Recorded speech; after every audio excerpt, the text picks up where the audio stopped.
I'm Dr. Adam Lake.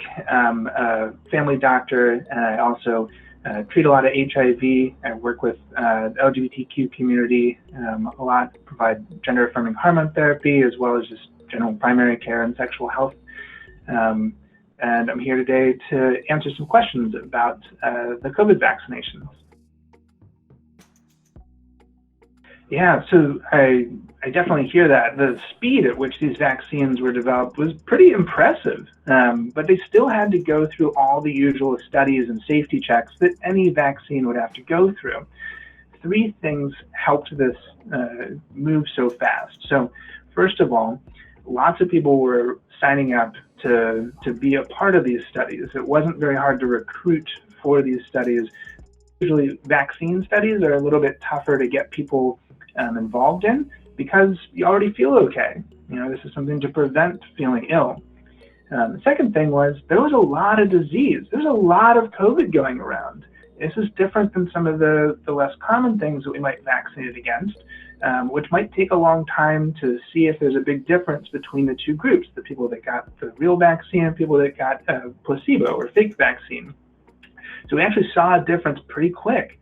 And then the third thing was that there was a lot of interest, both on the federal level as well as investors wanting to make sure that we got this because it was having major effects on the entire planet. So there was a lot of research going into this. There was a lot of funding, which vaccines tend not to get very much funding. So compared to other vaccines, this went through a lot faster. So it does feel different, but it did have to go through all the usual safety checks that any other vaccine would have had to go through. Absolutely. So the question with COVID going around so much is really more, is it safer to get the vaccine or to get the COVID infection during pregnancy? Because we know that, despite doing your best efforts and trying to stay distant, I mean, some folks are still developing COVID infections.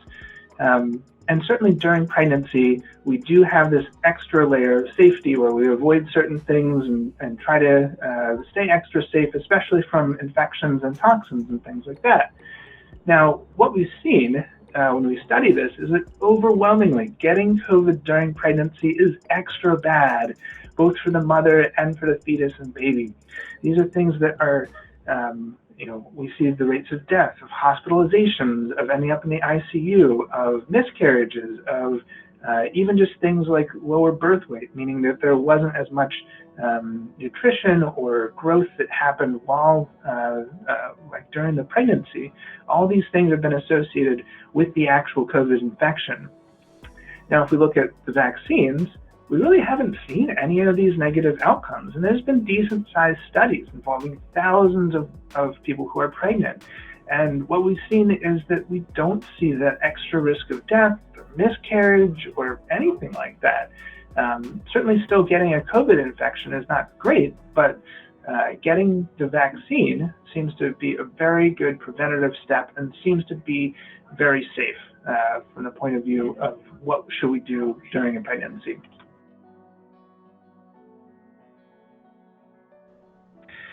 This is a good question because historically the kids haven't gotten as sick from COVID. This is something that certainly older folks tend to have a much harder time ending up in the hospital or dying from COVID. But as we're seeing, especially with this newer variant, we are seeing higher rates of hospitalizations in kids.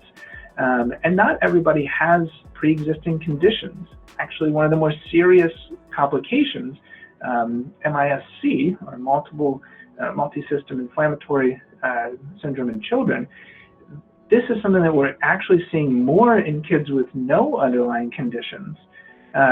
So it's not simply as straightforward as that. The other aspect has to do with ongoing community transmission, because even if that child ends up being okay from the infection, they're rather contagious. They can spread this. The whole idea of where you're within 6 feet for 15 minutes, if you have a young child who's sick, they're probably right up next to your face. You're very close to them. So the transmission from children to adults in the household and potentially to teachers or other folks who are adults around them would continue. And this means a lot for grandparents, or for a child to see their parent in a hospital, or really sick from this. That's not great either. So the vaccination is really important with the kids. We do see a small number of side effects. Something called myocarditis can happen with the vaccine. It can also happen with infections, but also the infections can have other serious consequences: hospitalization, ending up on oxygen for long periods of time, heart attacks, strokes. These things that we generally don't see in kids either. So, taken as a whole, definitely getting the vaccine is a lot safer than getting the infection before a vaccine.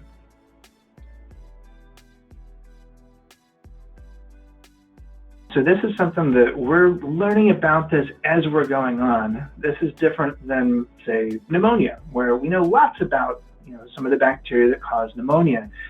COVID has really only been identified, the very last day of 2019. So we've only been living with this on our planet and aware of it for a relatively short period of time. So this data is going to change as we learn more about this. So certainly as we have panels of experts that go through this extensive amount of research, they're coming through this for us. And when they recommend getting boosters, I generally believe them. This is a group that's not a pushover. They're the ACIP. They're all professionals about this, and they take the risks of this very seriously. And with regards to the number of doses, it's, again, something that we're still figuring out. It's very common with other vaccines. For example, the HPV vaccine, it's something that you get 3 doses of. You get one, and then you get one a month later, and then you get one about 6 months after the first one, which is about what we're seeing with the COVID vaccine. Now, how much we need our body to produce in terms of this antibody to prevent serious illness is something that seems to change. How much it's going to continue after we've gotten our booster dose and at what levels is still to be determined. And then there's the other factor of this evolving vaccine, this evolving infection. This virus, continues to mutate just like a lot of other infections that we have, and we don't know what's going to come after Omicron. So certainly getting the protection ahead of time is really what's going to be most likely going to help us out in the long run and really help us get back to something closer to normal a lot faster.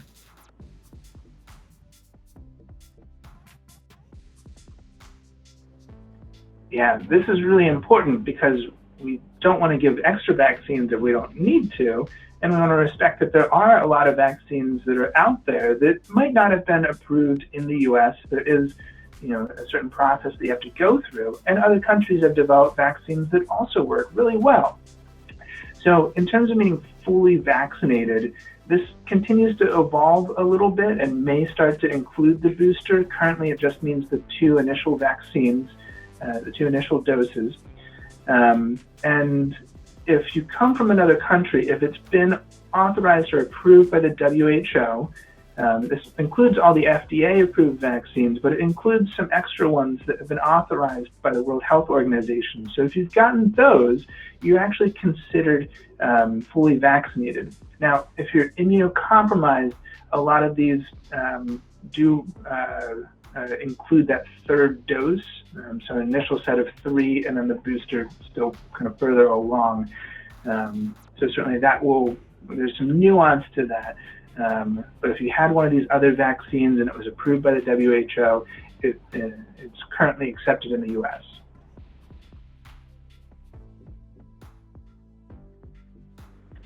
So this is actually up to the individual state. So you have to go onto the state immunization information system. Each state has their own. We've been doing this for years and years, helping out with kids' vaccinations, because if you move to a different school district and you need your records, having it all in a central location where you can get that information has been super helpful. It's not quite as easy to get the COVID vaccination information. It's a little bit separate. But you can contact your state's immunization information system and submit the evidence that you have, and that can, with the lot numbers and everything, that can be uploaded there so that it's, it can be validated by a third party if that's necessary. You're not going to be able to get the little white cards that we use as evidence here in the US, because those were just related to the vaccinations that we got here. So they won't create another one of those little white cards, but you can have this sort of validation system help you out in this sort of case.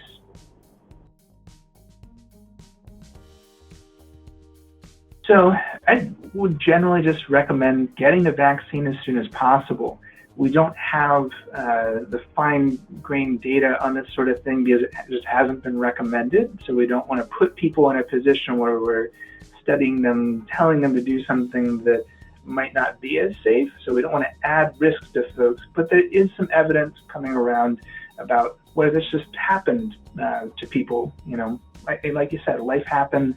Sometimes insurance lapses, or maybe you had a bad reaction to the first one and just kind of were a little nervous about getting the second dose. Ideally, you want to get it in this 3 to 4 week window. Again, just like we see with other vaccines, that's kind of an ideal time frame to get our body to long-term remember to make these antibodies. Because if we get sick from something or get exposed to something like a vaccine, our body's going to make this immune response, and then it would naturally kind of die off after a few weeks. But if we see it again, then our body's like, oh, we're going to see this a lot. So it builds more of these T cells that have this long-term memory of this vaccine or of this of the antibodies, and it can make them a lot easier. So what we're actually seeing with as these different variants come out is that the strategic kind of exposure to these proteins that we're trying to get the immune response to, if we strategically do this in order like that, we actually end up getting up this longer-term memory T cell response that's kind of more generic. So even while natural immunity might wane, the vaccine-related immunity ends up being a little bit longer-term and a little bit more responsive. And that's why. It's because you have multiple exposures strategically, instead of the random exposures that you would get naturally. So there's good studies showing that the vaccine-derived immunity seems to be more protective against actual illness than the natural immunity. There's good studies, actually, I think it was out of Kentucky, that looked at this really closely. And there's good evidence that the vaccine does seem a little better. And again, with that strategic re-exposure is kind of the key difference here. Now, certainly there's some elements of the natural immunity that are kind of nice, but you do get all the side effects of an actual infection. We actually lose some of our lymphocytes. And if you have a serious COVID infection, you actually temporarily have an immune system that functions like somebody with AIDS or advanced HIV. So we actually see all these other infections come up after this these natural infections. So when it comes to Omicron, kind of these newer variants, we seem to be less prevented. They seem to be less prevented by natural immunity than the vaccine-derived immunity.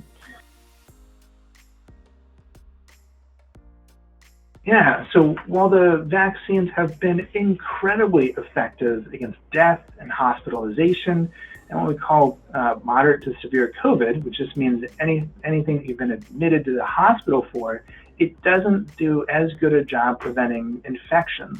Now, some of these infections might be asymptomatic, some of them might be mild, or something in between that kind of these ambiguous symptoms where it's like, is it allergies? Am I just kind of sore all over because I went for a run for the first time in a while?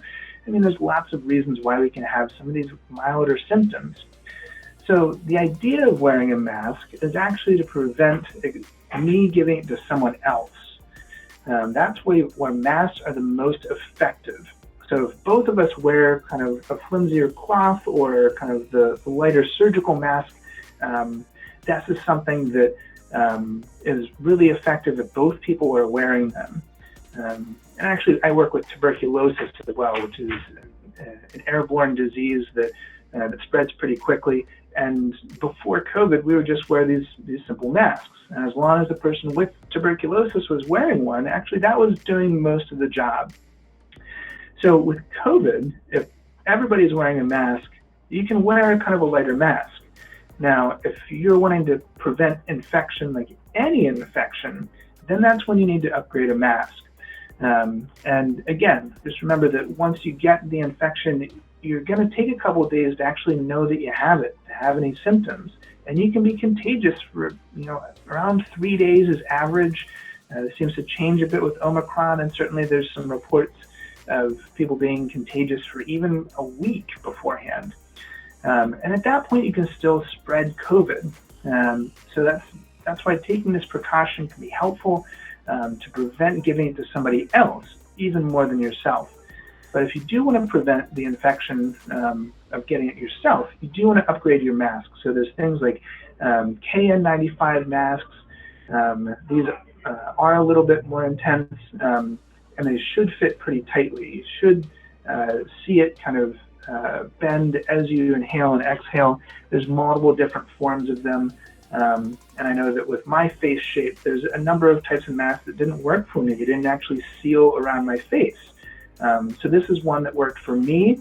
It actually kind of stays off my face a little bit. It's got some plastic kind of reinforcing it, and then it just kind of seals above my chin. So I found that this works for me. And this way, I don't really have to worry about what other people are doing in terms of their masking. So I've found that just personally, I feel a lot more comfortable going wherever, and people may or may not be masking or wearing a mask under their nose, and I don't have to worry about it as much because I know that I'm protecting myself, my patients that I care for, and my family. So that's how I'm approaching this too.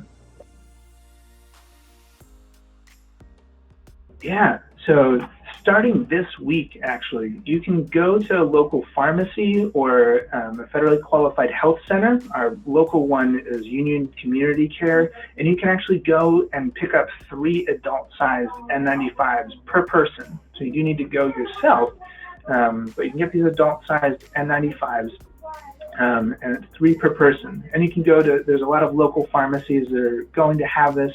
Some of them may already have them. It's just starting to roll out this week. In terms of tests, you can actually get free tests. You can go to covettest.gov and you can get 4 free tests, and that's per address. It does require going online. I'm not aware of a phone number or a place that you can mail to get these. If you do have insurance, the insurance is now mandated to cover at-home tests. So the exact policy is going to differ by insurance. I know Express Scripts will cover 8 tests per 30 days per person that has insurance. So that's actually kind of a lot of tests. There's, in terms of vaccines, there's a lot of community vaccination drives that continue to happen. I don't know off the top of my head. You still can schedule these at pharmacies, and certainly if you have your own doctor, you can, or healthcare provider, you can talk to them. There's still a lot of vaccines available and around. In terms of hand sanitizer, I'm not aware of a free place to get hand sanitizer, but certainly it's something that's around and available for purchase at a lot of places. You do want to make sure that that's kind of the faster drying sort of stuff generally has a higher alcohol content so that it evaporates quickly. That's important for killing the viruses. So kind of making your own out of vodka or something that's generally not strong enough to kill the viruses.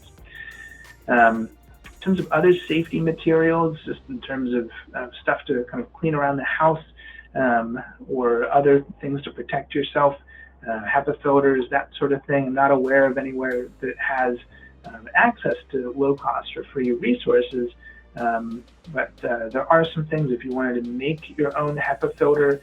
There's some instructions out there using some of the filters that you can get for your furnace or your home, and kind of having a box fan associated with that. That would be a lot lower cost than a lot of the HEPA filters that are out there, and are actually pretty effective. But it still costs some money. HEPA filters aren't cheap. but certainly you could get a lot of use out of that if you needed to make something in a pinch. I appreciate everybody taking the time to listen to this and to look for information. I think it's super important to protect each other when we're out there. And, just thinking about this as a community thing and not necessarily something that's only about the single individual. I know that if I get COVID, this is something that's going to affect a lot of people around me. And even though I might feel like I'm young and healthy and pretty spry, I know that not everybody that I care for is. So this is something that we're all doing our part to stay safe and to try to limit the spread. We're helping protect those that we care about and those that people that we care about, and so on and so forth, because this is really about our community. And there's a lot of people that I care about that would get pretty sick if they were to get COVID. So I want everybody out there to stay safe. Vaccination's a part of that, but definitely any steps that you take to limit the spread and limit the infection is important. So definitely do what you can. Get tested if you're feeling ill, especially with more and more free resources getting out there. Wearing a mask and staying safe if you have these ambiguous symptoms, and getting vaccinated certainly a big part of this too, in terms of limiting the ability of spreading this to others. So yeah, stay safe out there, everybody.